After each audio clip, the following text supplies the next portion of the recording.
24 मार्च 2020 से जब से लॉकडाउन शुरू हुआ है, बाकी तमाम कारोबार खुराक से ताल्लुक़ रखते हैं उनको खोला गया, तमाम मंडियाँ खोल दी गई थी, सिवाय बकरा भैंस मंडी कि किसी को कोई मदद नहीं मिल पाई है, किसी के अकाउंट में कोई पैसे नहीं आए हैं। ख़ास तौर से हम अपने स्लाटर हाउस में और अपने ये गोश्त से जुड़े हुए जो हमारे मजदूर, दुकानदार और छोटे तबके के ये गरीब तबके के लोग हैं, उनको किसी तरह से कोई मदद नहीं मिली है। हुकूमत ने आंखें मूंद रखी हैं, आंखें बंद कर रखी हैं, इस तरफ कोई ध्यान नहीं दिया जा रहा। हमारे मुख्यमंत्री जी कुछ कह रहे हैं, देखिए ये कोई बड़ा इशू नहीं है, ये बहुत छोटा इशू है, लेकिन इस तरफ ध्यान क्यों नहीं दिया जा रहा, इसका जवाब तो हमारे मुख्यमंत्री देंगे या हमारा इमरान खान देंगे। लेकिन आश्वासन मिले जा रहे हैं, लेकिन इसका प्रावधान कुछ नहीं हो रहा।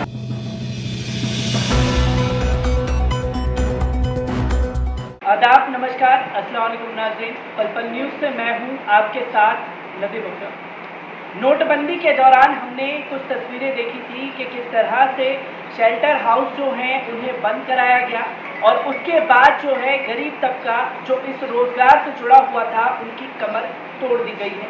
जी हाँ, लॉकडाउन में फिर से वो कहानियाँ दोहराई गई हैं और अब जो मज़दूर हैं जो इसमें काम करते थे, कोई सब्जी बेचने के लिए मजबूर हो चुका है, कोई अलग अलग कारोबार से जुड़ने के लिए मजबूर हो चुका है, क्योंकि उनका जो रोज़मर्रा का साधन था वो तबाह कर दिया गया है। इसी पर हमसे बात करने के लिए दिल्ली मर्चेंट एसोसिएशन के सदर अरशद कुरैशी साहब मौजूद हैं और मैं उनसे जानना चाहूँगा, क्योंकि जो तस्वीरें सामने आई हैं वो यकीनन कमर तोड़ दी गई है एक तबके की। तो क्या क्या परेशानियाँ और क्या क्या दिक्कतें आई हैं और इसके लिए आप लोगों ने क्या क्या कदम उठाए?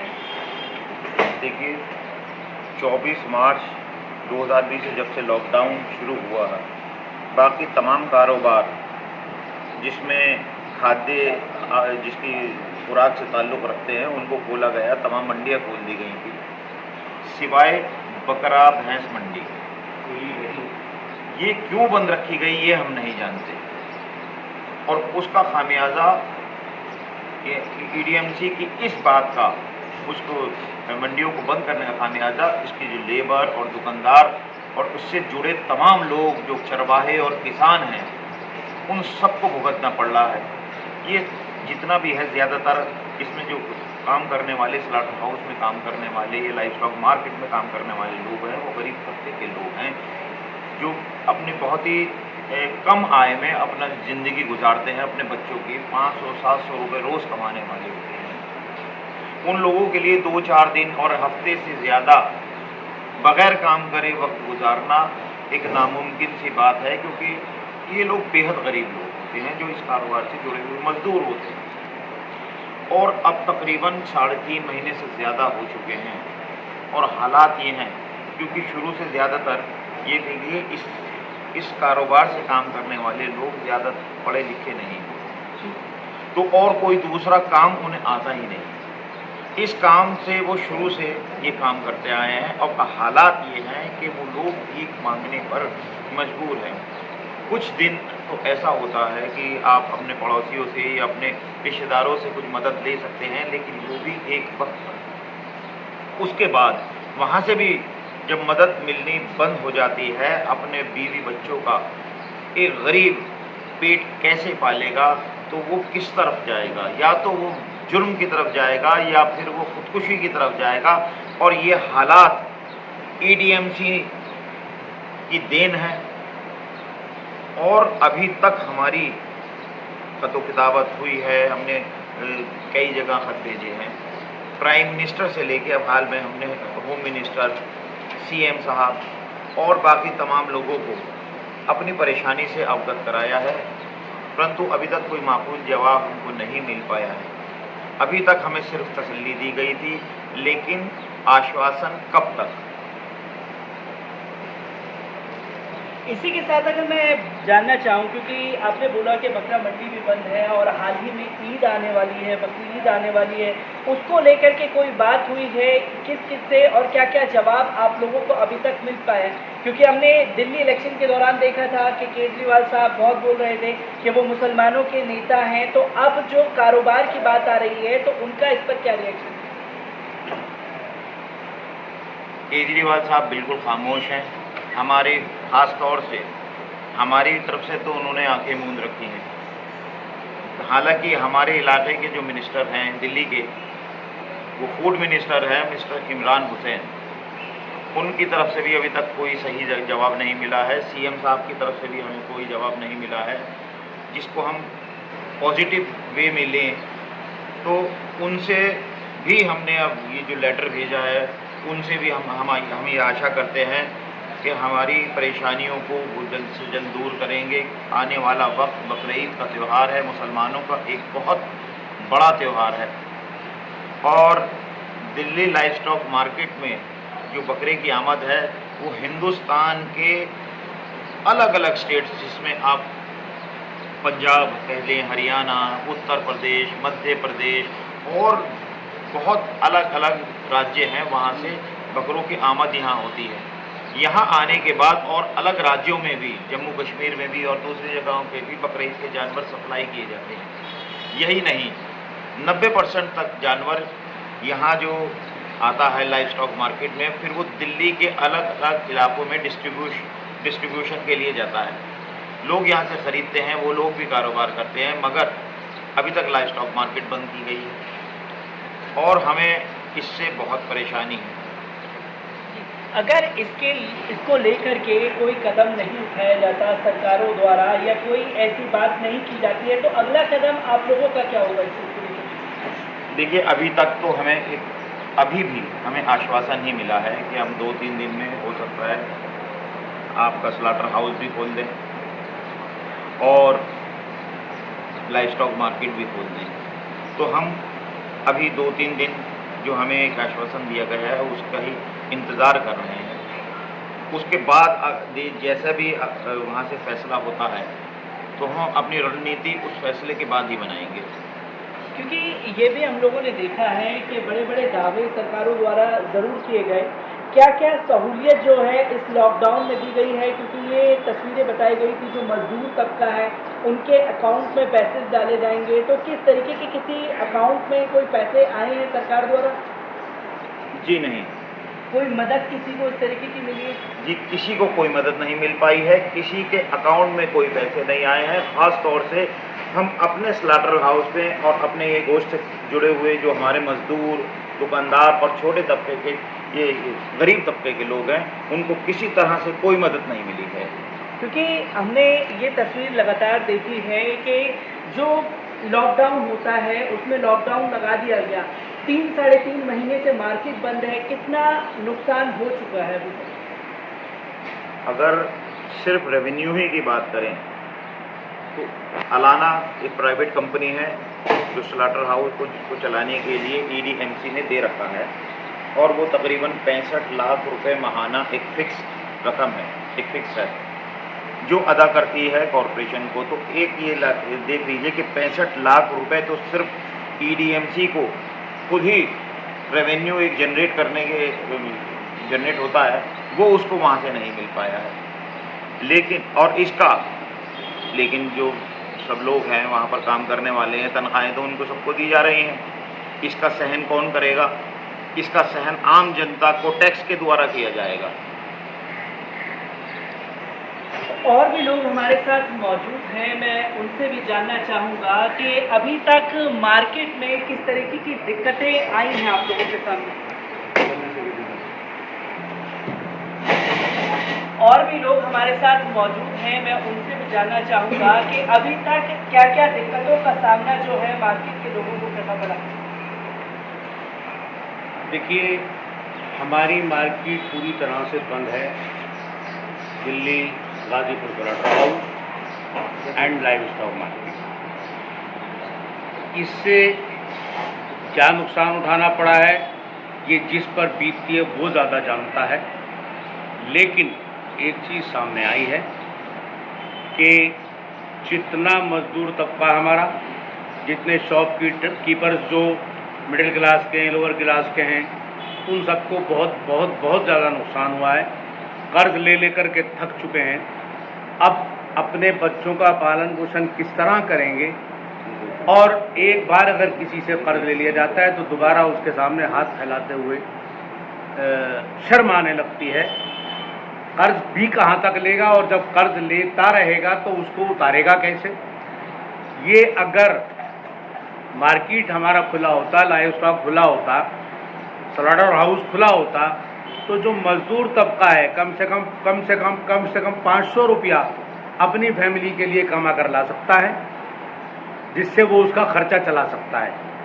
अगर 3.5 महीने के अंदर आप ज़रा हिसाब लगाइए, 50,000 से ऊपर जाकर के बनता है कि जो 500 रुपये वाले को भी पैसा नहीं मिला, कितना उसने कर्ज लिया होगा, कितना उसने अपना खर्च किया होगा और कैसे किया होगा, ये वो खूब जानते हैं। क्योंकि अगर सरकार आप लोगों की बातें नहीं सुनती है तो क्या कदम आप लोगों की तरफ उठाए जाए?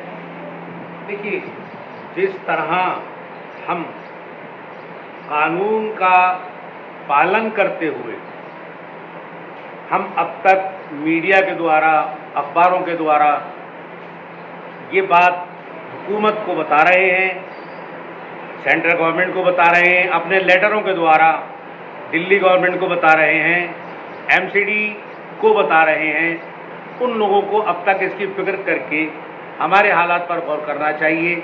जबकि सारे हिंदुस्तान के कारोबार लॉकडाउन के बाद खुल चुके हैं, तमाम इंडस्ट्री खुल चुकी हैं, तमाम छोटे से लेकर बड़े तक कारोबार खुल चुके हैं, और यहाँ तक के हज्जाम की दुकानें भी खुल चुकी हैं। तो फिर क्या वजह है कि दिल्ली स्लॉटर हाउस क्यों नहीं खुल रहा? क्या इसके पीछे कोई सियासी खेल है? क्या इसमें एमसीडी या दिल्ली गवर्नमेंट या सेंट्रल गवर्नमेंट के बीच में कुछ छुपा छुपी है? क्या ऐसी बात है जिसकी वजह से स्लॉटर हाउस को नहीं खोला जा रहा और लाइव स्टॉक मार्केट को नहीं खोला जा रहा? अब जबकि एक त्यौहार बहुत बड़ा जो पूरी दुनिया में मनाया जाता है, ना कि सिर्फ हिंदुस्तान में, पूरी दुनिया में मनाया जाता है कि कुर्बानी का जानवर ज़िबा किया जाता है, और कुर्बानी के लिए जानवर खूब देख परख कर लिया जाता है। अब इन हालात में पूरे मुस्लिम्स कहाँ से उनको वो जानवर अवेलेबल होंगे? कैसे वो कुर्बानी अपनी कर पाएंगे? नहीं कर पाएंगे। इस त्यौहार को मना पाएंगे? नहीं मना पाएंगे।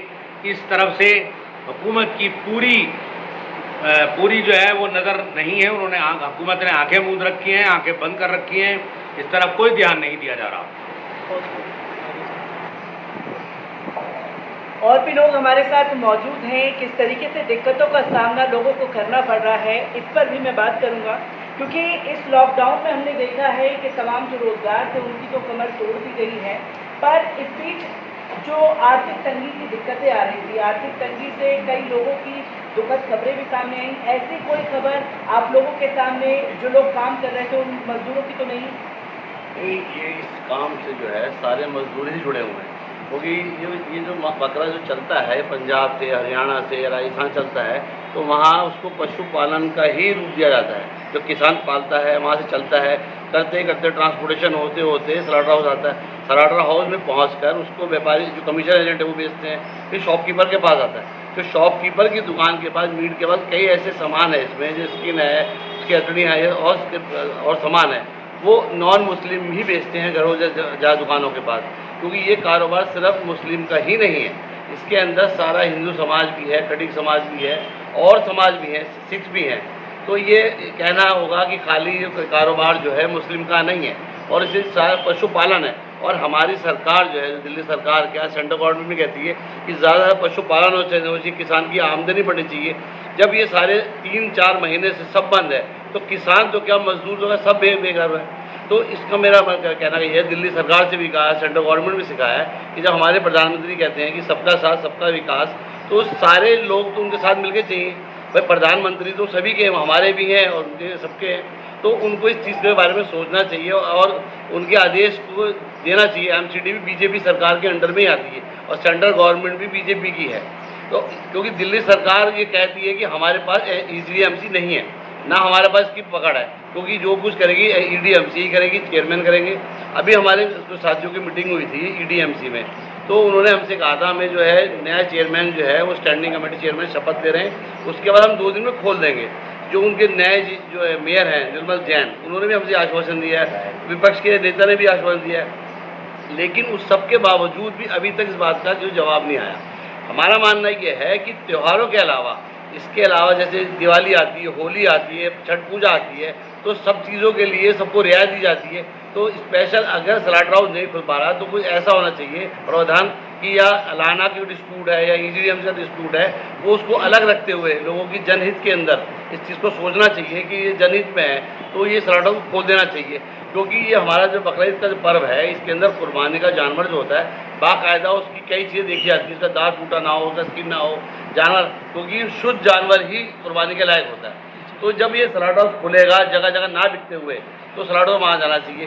दूसरी बात, EDMC जो बकरीद के लिए एक स्पेशल प्रावधान करती है, जिसके फ्लैटों में या घरों में कुर्बानी करने की जगह नहीं है, तो EDMC ये प्रोवाइड करती है कि वो स्लाटर हाउस आके अपना कुर्बानी कर ले। तो जब ये सब चीज़ें बंद होगी तो रोड पे कोई कटेगा, कहाँ हो, उस चीज़ों को कौन ख्याल रखेगा? और इस चीज़ का ख्याल रखना चाहिए कि सरकार को भी, दिल्ली सरकार को भी, क्योंकि हमारे माननीय जो निगम जो हमारे वो है इमरान हुसैन साहब हैं, वो खाद्य मंत्री भी हैं और वो हमारी जो इलाके के विधायक भी हैं और वो इस बारे में जानते हैं कि मुसलमानों के त्योहारों के बारे में उनसे ज़्यादा कौन जान सकता है, क्योंकि वो खुद इस कम्युनिटी के बीच में रहते हैं। लेकिन उसके बावजूद भी उनकी तरफ से ना हमारे मुख्यमंत्री जी कुछ कह रहे हैं। देखिए, ये कोई बड़ा इशू नहीं है, ये बहुत छोटा इशू है, लेकिन इसकी तरफ ध्यान क्यों नहीं दिया जा रहा, इसका जवाब तो हमारे मुख्यमंत्री देंगे या हमारा इमरान हुसैन देंगे। मैं एक आखिरी सवाल आपसे लेना चाहूँगा, क्योंकि हमने देखा था इससे पहले उत्तर प्रदेश में जितने भी तमाम स्लाटर हाउस थे उन्हें बंद करा गया। क्या उसी तर्ज पर केजरीवाल सरकार चलने की कोशिश कर रही है? नहीं, देखिए वहाँ का मसला हमें नहीं मालूम, लेकिन यहाँ पे ये जो स्लाटर हाउस बंद किया गया था, वो तो जब दिल्ली लॉकडाउन की गई थी तो सारी मंडियाँ बंद कर दी गई थी। लेकिन उसके बाद थोड़े वक्त के बाद ये कहा गया था जो फल मंडी है, सब्जी मंडी है, मुर्गा मंडी है, इनको खोल दिया गया, क्योंकि एक डॉक्टर शर्मा का एक आर्टिकल आया हुआ है, उसमें लिखा गया है कि ये सब खाना जो है आहार, अंडा, मीट, मुर्गा, मच्छी जो है उत्तम आहार है। और हमारे स्लाटर हाउस को भी इससे बाहर रखा गया था कि भाई ये जब 8 जून को जो लॉकडाउन खोल दिया गया तो उसके बावजूद इसको क्यों नहीं खोला गया। उन्होंने हमसे कहा था कि EDM से इलेक्शन हो गए, 2 दिन हो गए, 4 दिन हो गए, लेकिन आज उस चीज़ को भी आप 1 महीना 2-4 दिन हो चुके हैं। तो हमारा मन 31 जुलाई को हमारी बकरीद का त्यौहार है, उससे पहले कोई ना कोई जो है EDMC को इस बात का ध्यान देना चाहिए। तो मेयर हैं, कोई जिस इलाके से वो मेयर आते हैं वो इलाका भी जाफराबाद, सीलमपुर का मुस्लिम बहुल इलाका है, तो इस बारे में वो अच्छी तरह जानते हैं कि उनके इलाके के लोगों को परेशानी ना हो। तो वो जब उनको भी सोचना चाहिए कि उनके इलाके के लोगों को परेशानी होगी। और पूरी दिल्ली में स्लाटर हाउस एक ही है, पहले 3 स्लाटर हाउस, एक स्लाटर हाउस, एक MCD थी, एक स्लाटर हाउस था, लेकिन अब एक ही स्लाटर हाउस है गाजीपुर। अगर किसी को परेशानी होगी या स्लाटिंग करना चाहेगा बकरीद के वक्त तो EDMC जाके कर सकता है और EDMC बंद है। तो हमारा ये गुजारिश है आपसे, पत्रकारों से भी और हमारे प्रधानमंत्री से भी, हमारे मंत्री से, और जो हमारे यहाँ के जो हेल्थ मिनिस्टर हैं, वो मेंबर पार्लियामेंट है डॉक्टर हर्षवर्धन, उनको भी इस चीज़ का मालूम है, उन्हें भी मालूम है। उन्होंने भी हमें आश्वासन दिया है कि मैं जल्द से ही करूँगा, लेकिन आश्वासन मिले जा रहे हैं, लेकिन इसका प्रावधान कुछ नहीं हो रहा। तो हमारा सबसे रिक्वेस्ट है कि जल्द से जल्द इसको कराया जाए और जनहित के अंदर इसको खोला जाए फौरन। आश्वासन पर आश्वासन मिलते जा रहे हैं। स्लाटर हाउस को बंद किया गया है, 3.5-4 महीने से ज़्यादा का वक्त बीत चुका है और इस बीच कितने लाखों करोड़ों का नुकसान हो चुका है, इसका अंदाज़ा नहीं लगाया जा सकता। अगर बात की जाए बफेलो के कारोबार की, तो इंडिया में एक्सपोर्ट पर दूसरे-तीसरे नंबर पर जाकर के भारत आता है। और उसी के साथ अगर बात की जाए स्लाटर हाउस के नामों की, तो जितने भी गैर मुस्लिम नाम हैं, उन्होंने नाम जो है मुस्लिमों के आधार पर रखा हुआ है, पर जो बड़े कारोबारी हैं उनके ऊपर शिकंजा कसने के बजाय गरीब तबके के जो काम कर रहे हैं, मजदूर लोग हैं, उनकी कमर तोड़ने की पूरी तैयारी ये हुकूमत कर रही है।